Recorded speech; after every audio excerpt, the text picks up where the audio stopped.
Shuncha writing practice qilyapsiz, lekin darajasiz hali ham 5, 5,5 oldida qotib turibdimi? Videoni oxirigacha ko'ring, sizning aynan mana shu muammongizga eng zo'r yechimni beraman. Usulning nomi essay analysis.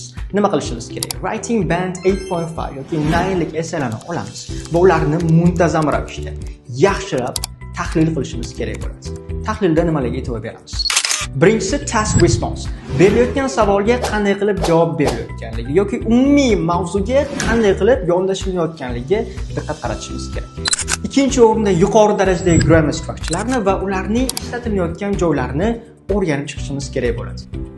Uchinchisi, aynan o'sha essayni writingdan 8.5 yoki 9 olishga yordam bergan topic based vocabulary'ni yaxshilab o'rganib ko'rib chiqishimiz kerak bo'lar ekan. Guys, bu hali hammasi emas. Siz boya aytgan usul orqali yaxshilab essayni tahlil qilib bo'lgach, aynan o'sha essay mavzusiga qaytadan o'zingiz writing essay yozishingiz kerak bo'lar ekan. Xo'p, nima qilamiz? Boya o'rgangan ideyalarimiz, grammar structurelarimiz va topic based vocabulary'larimizni yangi essayimizda ishlatishga harakat qilamiz. Aynan mana shu paytda siz o'zingiz umumiy olganda essayingiz qay darajada yaxshilanayotganligini yoki essay yozishingiz qay darajada osonlashayotganligini ko'rishingiz va his qilishingiz mumkin bo'lar ekan.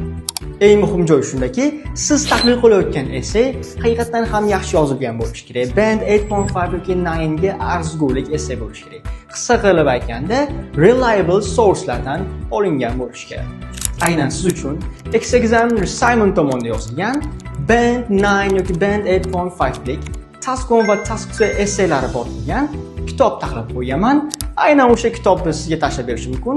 Uning uchun kommentda writing so'zini yozib qo'ying. See you at the top.